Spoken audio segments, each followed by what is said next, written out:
Good evening, and welcome to each one of you that has come out this evening for our service this evening. I trust that you are here tonight because you desire to have a life that's more like Christ. And I think we're going to learn a little bit more about that tonight. So I'm looking forward to hear what we have in store for us tonight. To start with, we'll start with two songs. We'll look to Cordell for that.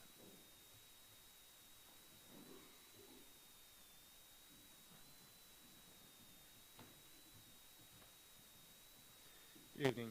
Let's sing number 699.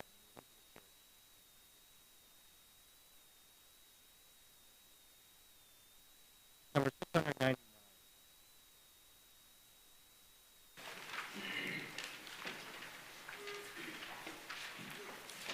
Communion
All right, thank you, Cordell, for leading in those songs. So tonight we're here gathered together, the annual Peace Conference, and I failed to look how many years this is. Does somebody know? Is it on the paper? Maybe not. I think I seen a number somewhere that was in the 30s or maybe even low 40s. I'm not sure. And maybe I'm getting mixed up with another one. But what is it all about? You know, we focus on non-resistance, I believe, pretty much. That's what the whole thing is about. And we think about, a lot of times we think about non-resistance, we think about not going to war. And that's good. That's all good. But what about our everyday life, living a life of non-resistance? You know, it's a lifestyle. It's not something that just happens when there's war in the land, could I say? But it's a lifestyle. It's something that you actually can probably practice, maybe not every day, but pretty often. How often does our gander get up when someone does something to us? You know, it just kind of irritates us or whatever. And the whole thought of non-resistant comes into that. The enveloping, the overarching thought or the overarching principle to non-resistance can be described in one word. Somebody want to say what that is? One word. Love. You cannot have love and show resistance for yourself. If somebody wrongs you, how can you retaliate and say, I love you at the same time? There was a story of a missionary that went to Cameroon, and they landed in Cameroon and got in a vehicle, and they were driving back through the country, and they got to a village where there was hundreds of people out on the road. The people were in a mob spirit. They were like rioting. It appeared that way. And as they approached the crowd of people, the road was full of people, and they started going through slowly.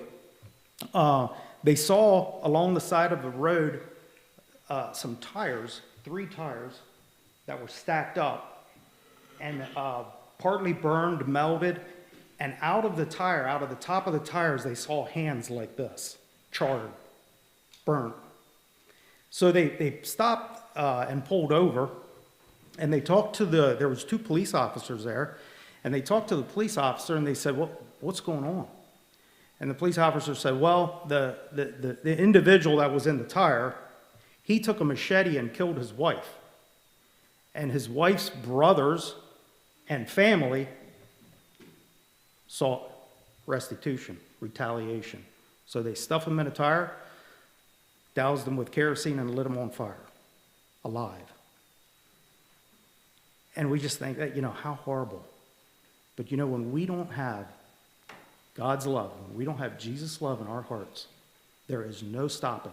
There is no convenient stopping place when we start seeking restitution or retaliation. So tonight, I don't know exactly what he's going to focus on. I saw the title of the topic, something about conquering like God.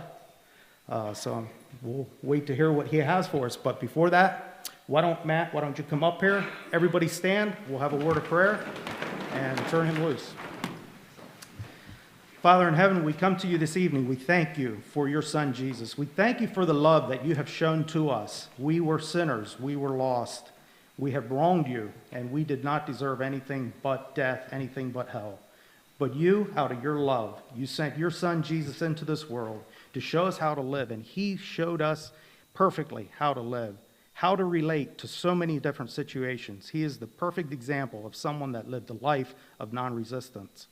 And Lord, as we look at this topic tonight, we just lift Brother Matt up to you. We just pray that you would just anoint him and just fill his body with your spirit, his mind, that he'd be able to bring forth whatever you have laid on his heart, and that each one of us can be attentive and hear what you have for us, because the message that you have for us is for each of us individually, personally. And we pray that each one of us can be drawn into a closer love relationship with you and a more deeper love relationship with each one around us, including the lost. We pray this in Christ's name. Amen. Blessings.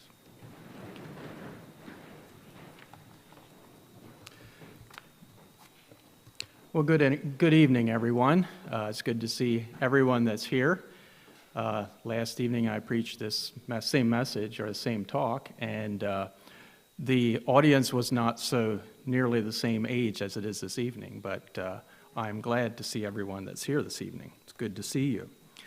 I'm curious, how many of you have ever been worried and that you were going to get drafted and have to go into the military? I'm curious. So there's one, maybe two in the whole audience. And Ray had a real reason back here to worry about that, because indeed his friends were being drafted, and Ray was very unique in that he volunteered. We have volunteer soldiers and we have volunteers, and Ray was of that type. Mennonites over the years have been concerned and worried that the nation they lived in, they would not be able to have the freedom to live what they felt is living like Jesus, and that is not killing our enemies. So over the years, they've had concerns about that, and they had two concerns. One was internal, that we would actually want to live like Jesus taught, and the other one is external, worried about the government. And being worried about the government meant that Mennonites would go from one country to the next. They went from the Netherlands to Prussia, and then Prussia to the Ukraine, and then the Ukraine to Canada and South America, and from Switzerland to the United States. Some argue the reason that first Mennonites came to the United States is because they wanted a place where they were guaranteed that they wouldn't have to go to the military. I want to ask another question.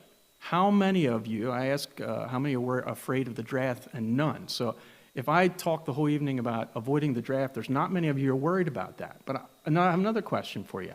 How many of you like to win? If you set out to do something, how many of you like to win?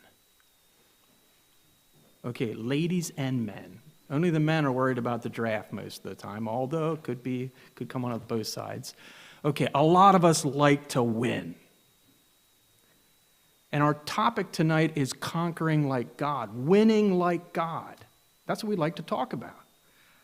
How do we win like God? And I met someone this past week, I think it was, at a pizza shop who saw the program, and they were wondering, non-resistance and conquering, how are they connected? How do you even connect conquering and non-resistance? How are they related? And I asked some others if they would like to talk about this title and give me some feedback on the title, and they say, are we talking about the Old Testament or the New Testament? In the Old Testament, God won, but did he win in the New Testament? Some get this idea that God was a conquering God in the Old Testament, but in the New Testament, he kind of lost. So a question that I might ask, and I might put to you all, has God conquered in the New Testament? And so that's a question we'd like to look at and see what happened. Did God conquer in the New Testament? Is God in the New Testament, is he victorious? And is he winning? And is he conquering in the New Testament? And if so, how did he do it? Because we're all interested in winning. We're interested in conquering. So how did he do it? And then if we figure out how he did it, then we're going to learn how can we do it as well. So that's what we'd like to look at. And there's two key passages I'd like to look at. The first one is John 16 and verse 33. Before we jump in here, John 16 and verse 33. It's just one verse. And as we get further, you're going to know why I read this. John 16:33. These things have I spoken unto you, that in me you might have peace. In the world you shall have tribulation, but be of good cheer. I have overcome the world. This is Jesus speaking. And the next one I'd like to look at is Romans 12 and verse 21. Very short, Romans 12 and verse 21. I have it written down, but you can turn to it if you want to. And this one's very short too. Be not overcome of evil, but overcome evil with good. And you'll notice the word that was the same in both of those passages is overcome. A few things I hope to do along the way as we go through the talk tonight. One of the things you're going to notice as we go, I'm going to talk about how Nike sports gear relates to non-resistance. Did you know there's a connection? We're going to try to make it. We're going to look at a few items, everyday items that the nations of the world have used to try to conquer their enemies. And I have them in my pockets that they use to conquer their enemies by blowing them up. And then we're going to try to talk about a couple ways that we can conquer as well, very practical ways that we can conquer. So when I'm finished tonight, I hope you will have learned a new Greek word that you will not forget. And I'm going to test you in a week and see if you did. At least some of you that I meet more often. So you're going to learn one Greek word, but more importantly, I hope that you will be a little more convinced that loving our enemy is at the center of God conquering the world. And how loving the enemy is a significant component of the victory of God in a way that you weren't before. So has God conquered in the New Testament? Has God conquered, and is he conquering? John 16, verse 33, we saw it says, I have overcome the world. Nike is one of the world's most popular athletic clothing and footwear retailers. And it does about $12 billion worth of revenue annually. $12 billion. Nike is associated in my mind with athletes that win. I don't know about you, but when I think of a Nike shoe, I think of shoes and athletes that win. And you may know of other shoes that now are more or better, who knows. Nike, another fact about Nike that you may not have known, that their first shoe soles were made using a waffle iron. I don't know if you know that, but the fellow that started Nike, he made the soles using a waffle iron. And he wanted to make these really light plastic soles, and he was using a waffle iron to do it. But the thing that I like to point out is the Nike brand is named after the Greek goddess of victory, who was often portrayed as a divine charioteer riding into battle to bring victory to the warriors. And the Nike swoosh, that little swoosh thing, the swoosh logo, represents the wings of Nike. And I had no clue. I forget how I stumbled into this. And the wings of Nike, this god who led warriors to victory. Nike, and I think I kind of said it wrong myself, Nike, the brand comes from the Greek word that we see in the New Testament, and I said it multiple times, Ray, this evening, and that is overcome. When you see the word overcome in the New Testament, the Greek word behind that is Nikeo. So it is a Greek word, and it means to conquer, to overcome, to prevail, to get the victory. And this is like, this Greek god, when it helped warriors, they won. They won the victory, serious victory. It wasn't that they just so made it. They won the victory. And so when we read something like in John 16, verse 33, Jesus says, I have overcome the world. You know what it's saying? It's saying, I have Nike'd the world. I have gotten the victory over the world. And this is a summary of what God has done. He has gotten the victory. Sometimes we can look at Jesus, we can feel like, well, he just kept losing. But what Jesus wants us to know is he got the victory. He conquered. He prevailed. And this is a theme throughout the whole New Testament. We sometimes can miss it. And another place that it's a big, big theme, and that is in the book of Revelation. Again and again, we see this word Nike, overcoming, being victorious. John 16, verse 33, be of good cheer. Jesus has overcome the world.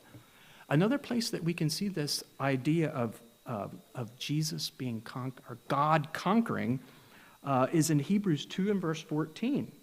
And there it says, Jesus through death destroyed him that had the power of the death, that is the devil. So Hebrews says that Jesus destroyed the devil. And sometimes it doesn't feel like he's so destroyed. But Jesus, through his death, destroyed the devil. That's pretty serious. Jesus also made the comment, now is the judgment, when he was on earth, now is the judgment of this world. Now is the prince of this world cast out. That's, once again, a serious victory by Jesus. We don't know exactly everything that was involved in Jesus destroying the devil. But one thing we know, at a minimum, it is some powerful victory that Jesus did. Another thing we see in Colossians 2 and verse 15, that Jesus, it says in the Berean Standard Bible, it says, Jesus disarmed the powers and the authorities, and he did it so amazingly that he made a public spectacle of them, that they were shamed because he disarmed them so bad. And then Matthew 28, Jesus says, and sometimes we miss that, we often think about that as the Great Commission, but Jesus also says that all power has been given to me in heaven and on earth. So Jesus has all power. So has God conquered in the New Testament?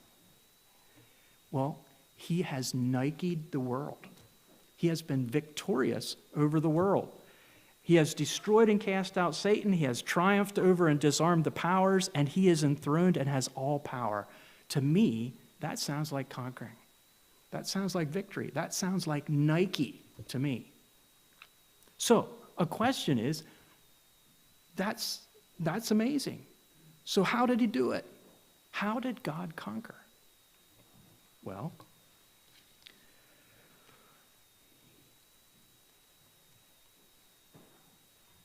how do the kings of the earth conquer? How do they win the victory? Or at least how they try to win the victory? Well, a couple of things they do. Sometimes they use watches to win the victory. A little while ago, we were walking through an airport, and I saw this Casio F91W in a little display of a store. And I told Rosalind, I'm sure I saw this watch somewhere before, Casio F91W.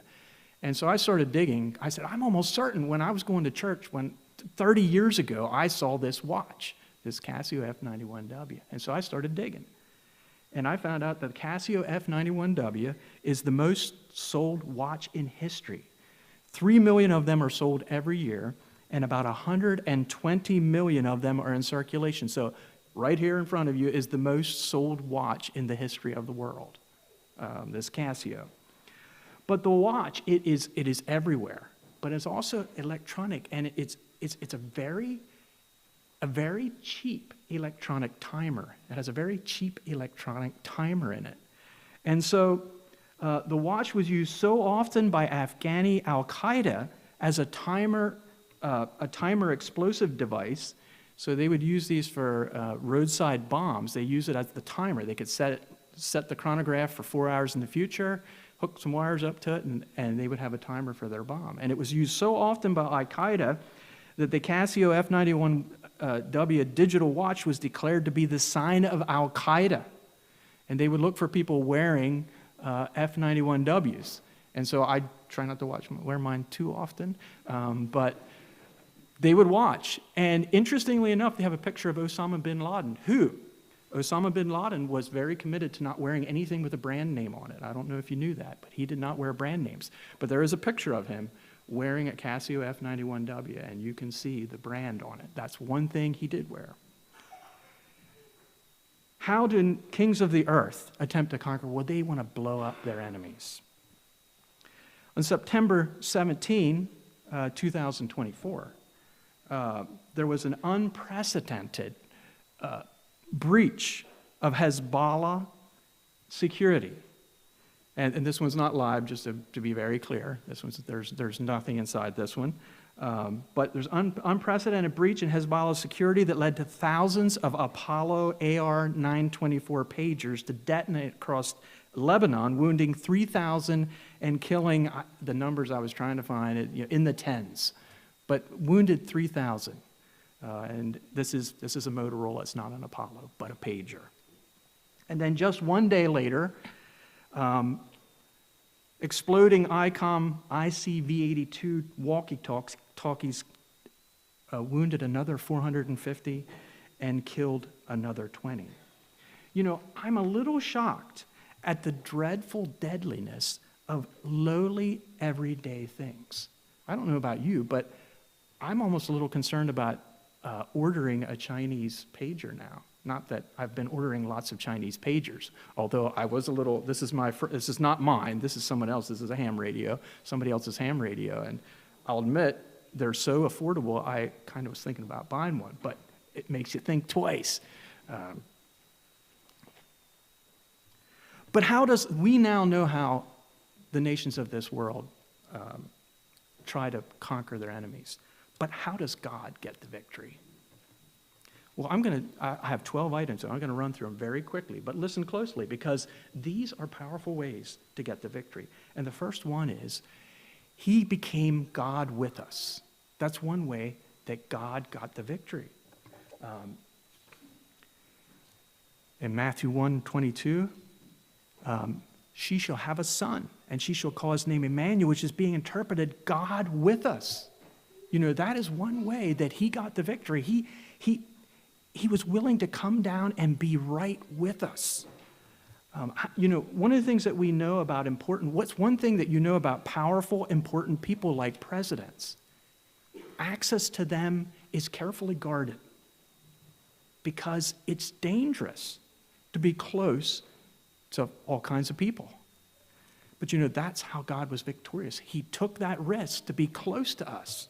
And number two, another way that God got the victory is he did away with eye for an eye and a tooth for a tooth. You know, his king came and said, that's done for. That's not the way my people are anymore. And that's another way he conquered. You know, God did not set up, number three, he did not set up an enemy-hating kingdom that blows his enemies up. He set up an entirely unique kind of kingdom, like Dennis said, one based on love and sacrifice and being willing to suffer for others. You know, God does set up a kingdom on earth. It's just not a kingdom like the other kingdoms. It's on earth, it impacts the earth, but it's not of the earth. Pilate asked Jesus, he said, are you a king? And Jesus said, I am a king. And that's the reason I came to the world, to be a king. Come and be a king and set up a kingdom.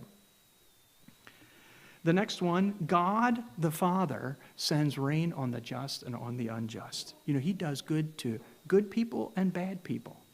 He does good. It doesn't matter. He does good to them.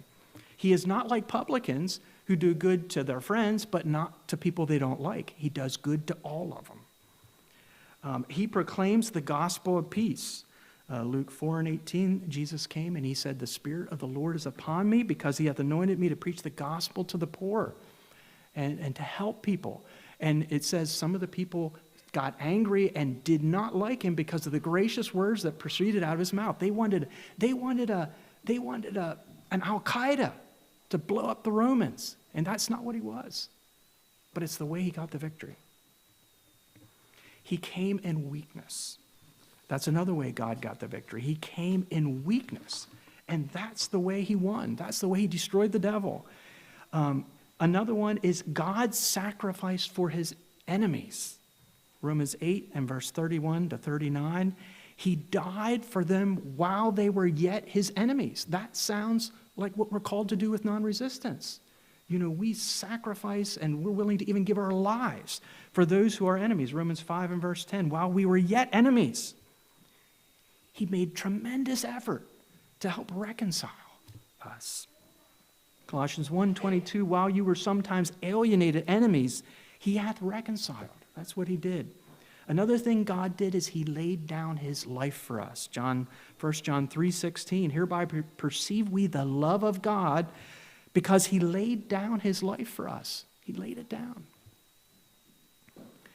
And then another thing, and this one, God forgives those who know not what they do. You know, that's another thing. Jesus said in Luke 23 and verse 34, Father, forgive them, for they know not what they do. And I've sometimes wondered, was this just words? Or what Jesus asked, did God actually do that? And actually, in Acts 2, we have a record that actually God did forgive those that had wicked hands and killed Jesus. When they repented, he did. God's powerful action of forgiveness for ignorance had a powerful effect of repentance and people that were totally transformed. The devil was crushed. Another way, God raises the dead to life. He raised Jesus from the dead, and then he also enthroned Jesus above every name that is named. How has God conquered? How has he Nike'd? How did he get the victory? Well, he did it by the cross, by loving his enemy, and by giving his blood. That is how he conquered. So a question is, are we to conquer in this? How are we to conquer?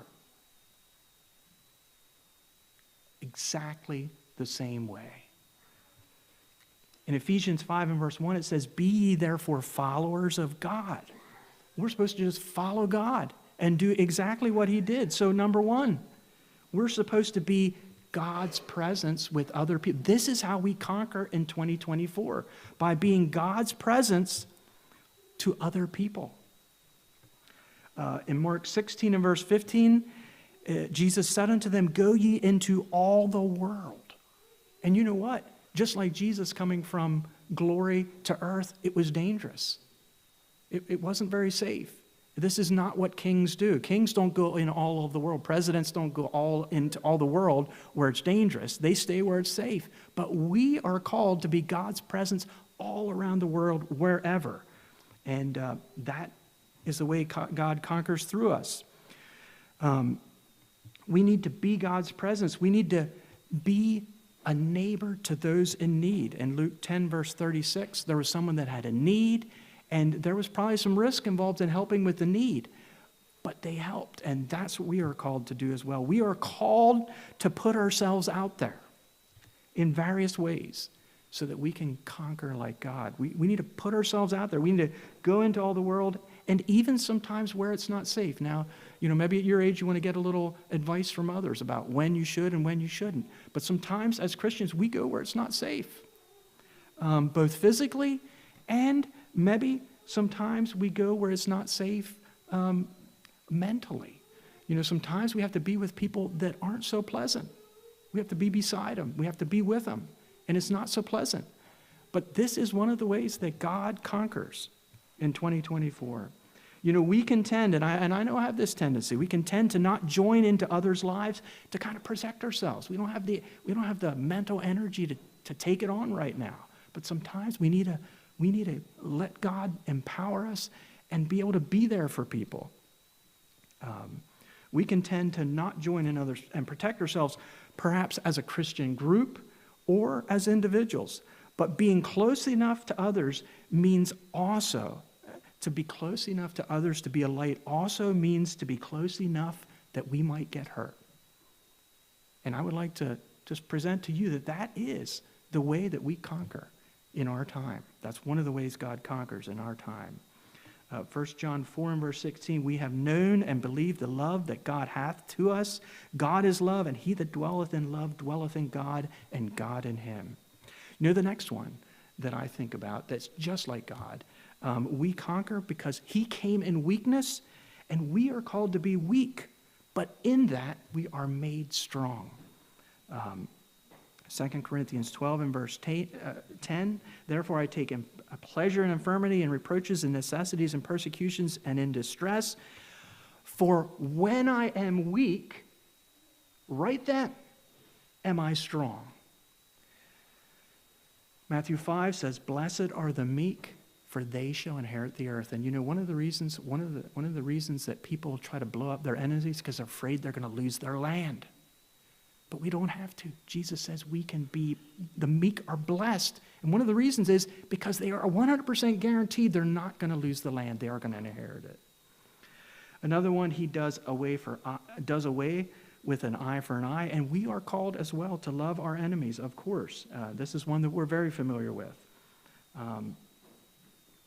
And this is not merely, sometimes we can think, well, we just have to do this. It's so, it feels like nothing. And it feels like doing nothing. We're not, the other guys are flying the jet fighters and the tanks and blowing people up, and they're making things happen. And we're not doing anything. But you know what? When we do this, when we resist the urge to blow up the enemy, this is God's Nike. This is God being victorious. And in Romans 16, the book of Romans is a problem where two people are fighting, the Jewish people and the Gentiles. And Paul, the whole way through the book, is encouraging them to lay down, stop fighting. Find out let God help you love one another. And when he gets to the end, he says, if you do this, Romans 16, I think it's verse 10, if you do this, I will crush Satan under your feet shortly. That sounds a lot like what Jesus did. Proclaim the gospel. That's what Jesus did, what God did. And we are called to preach and be the gospel of peace, the good news of peace. We're finally a people that come not to harm enemies, but to help them. Go ye into all the world and preach the gospel to every creature. In Romans 10 and verse 15, how beautiful are the feet of them that preach the gospel of peace and bring glad tidings of good joy. Another thing that God did is he set up a king and a kingdom unlike the rest of the world, and we are to be kings that rule in the way of God's kingdom. We are kings. 1 Peter 2:9, Revelation 1 and verse 9, it says he hath made us kings if we are ruling like he has shown us.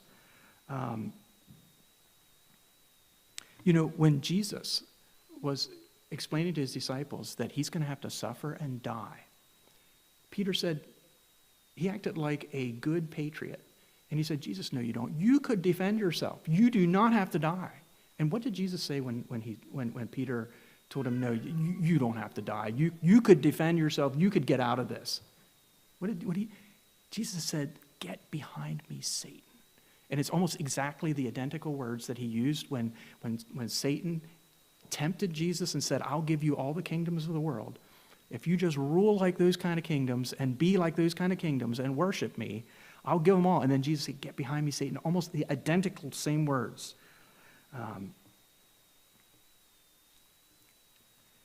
If Jesus feels that strongly about it, this idea of fighting so that the enemy can't get us, I'm wondering, will those who conquer like God, using the sword to kill an enemy, and if it was in our day, it would be a gun. In that day, the most powerful thing was a sword. Today, it would be a gun. If Jesus said that killing the enemy is that Satan needs to get away, would we pretend to be killing enemies with guns and swords? How impressed do you think God would be of that? Do you think that Jesus would be impressed by someone who is pretending to kill their enemies with swords and guns? And I want to give a very specific call. Do we, as those who are overcoming like God, do we really want to be playing first-person shooter, military-style games like Halo and Call of Duty? I'm looking over here because I really doubt any over here maybe, or I'm not suspecting you're doing it. But do we want to be doing that? Do we want to be pretending to live exactly the opposite of the way God conquers? Do we want to be doing that?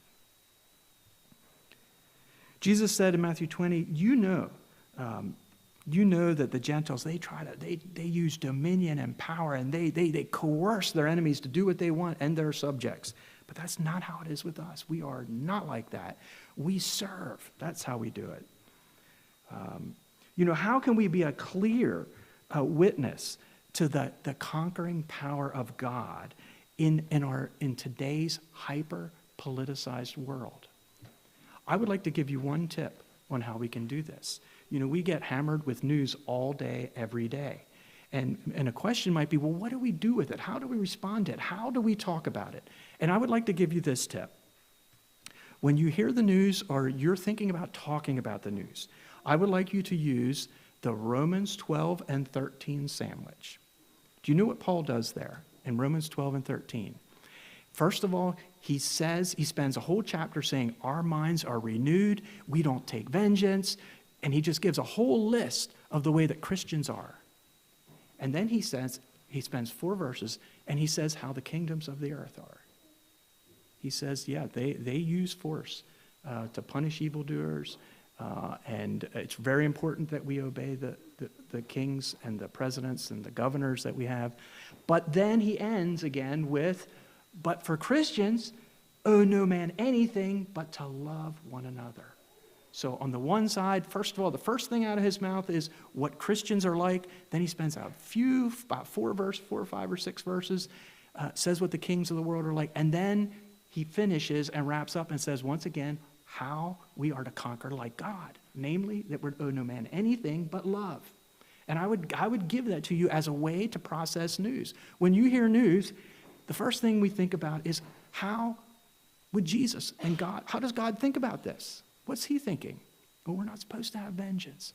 We're supposed to love our enemy. We're supposed to overcome evil with good. And all that list of the renewed mind. And then, yes, we understand that those who are not following Christ, that are contrary to the way of God, they might, put a bomb inside a pager. But then once again, I think we finish up. And I think whether we're talking at the barber or whether we're talking among friends, this is a great way to process the unending news that we get in a way that will help us conquer like God. Another thing that God did, he greatly sacrificed, great personal cost for those who are yet our enemies.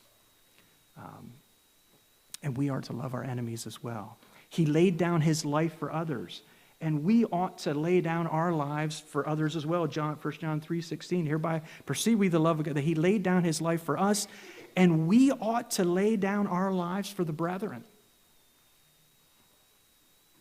This sacrifice related to laying down our lives is from the tiny little sacrifice that we do every day to somehow have a good relation with the people that we have to live alongside.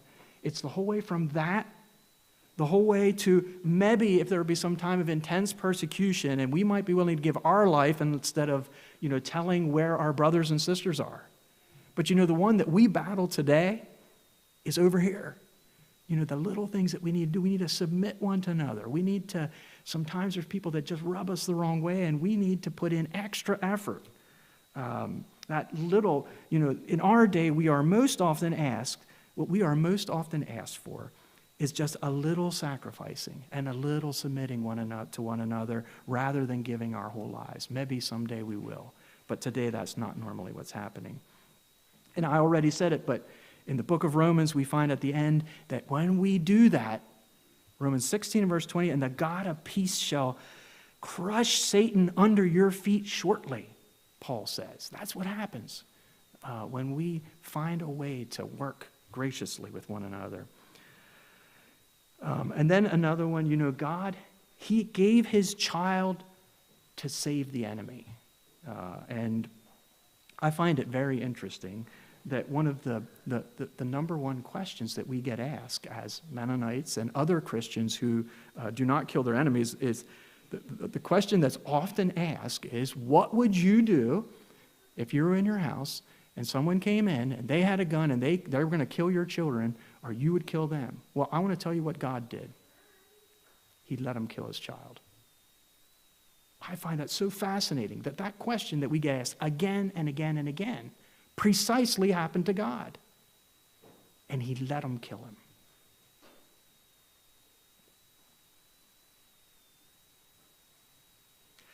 Most of us are never asked to let a burglar come in and kill our children or us.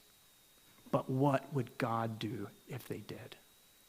And the last night I asked, and maybe I'll do it again, how many of you have ever, now you're pretty young, but it can be your parents too. How many of you have ever had a case? I think I'm going to get one hand here. Had a case where someone came with a gun and threatened you at your house? And it can be your parents, too. Does anybody? So you did in Guatemala. There you go. Was it your parents?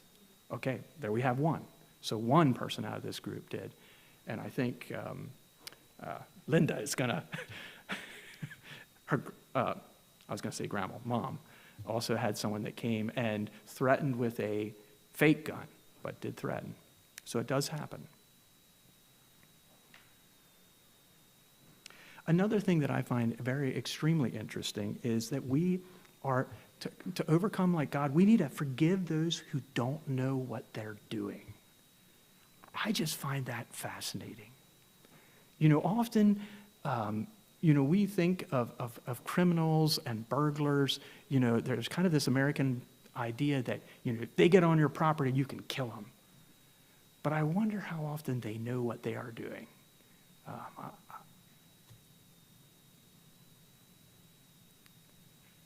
Not only Jesus did this, we also have an account in Acts 7 and verse 60 that Stephen also said this very same thing. He said, don't lay it to their charge. Christ was raised and enthroned, and we are promised resurrection and enthronement if we overcome like God. Revelation 3 and verse 21. When Jesus overcame and he was victorious, when he Nike'd Satan and the world, you know what happened to him? He got all power, and he was installed at the right hand of God. He sat on the throne at the right hand of God, and he had all power in heaven and earth. And when we Nike, when we get the victory, you know what happens to us? What happens? Revelation 3 and verse 21. To him that Nikes, to him that overcomes, will I grant to sit with me in my throne, even as also I Nike'd, overcame, and am set down with my Father in his throne. Like this list of what God did to conquer the world, to Nike the world, to get victory over the world, is precisely, the list is so precisely the same, I couldn't make it up. It is so perfectly similar, down to the point of sitting on God's throne. And that seems almost seems overdoing it. But that's what he says.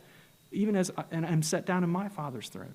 So in conclusion, has God conquered in the New Testament? Well, we noted yes, he did.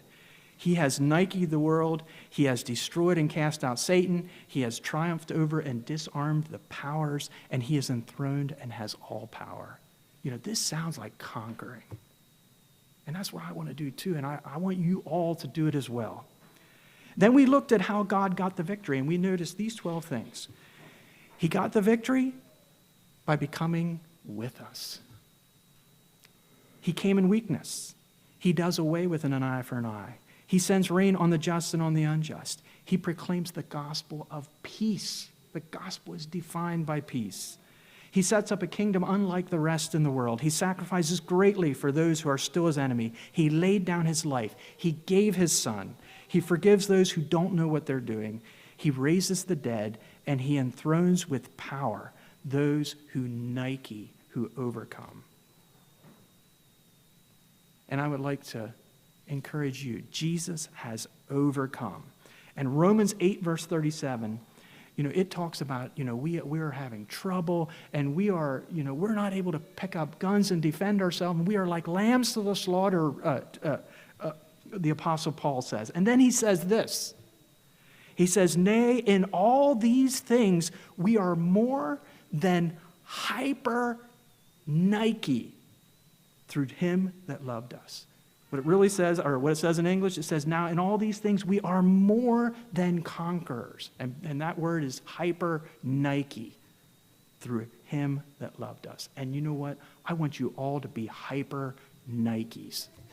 I want you to be more than conquerors. So God bless you as you conquer like God in 2024.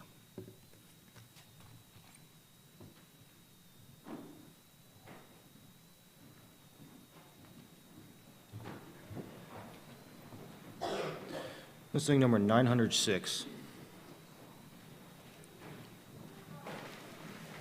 906.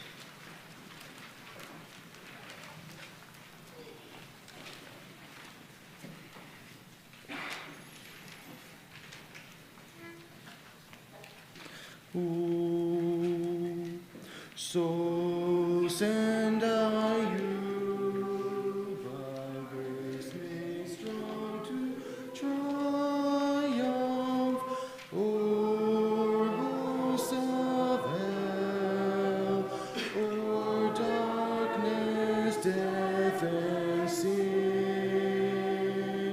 My name to bear, and in that name to conquer. So send I you my victory to win. Let's all sing soprano verse 2. It might be unfamiliar. So send I you to take two souls in bondage, the word of truth that sets the captive free, to break the bonds of sin, to loose death's fetters. So send I you to bring the lost to me. Verse 4, 4 parts. So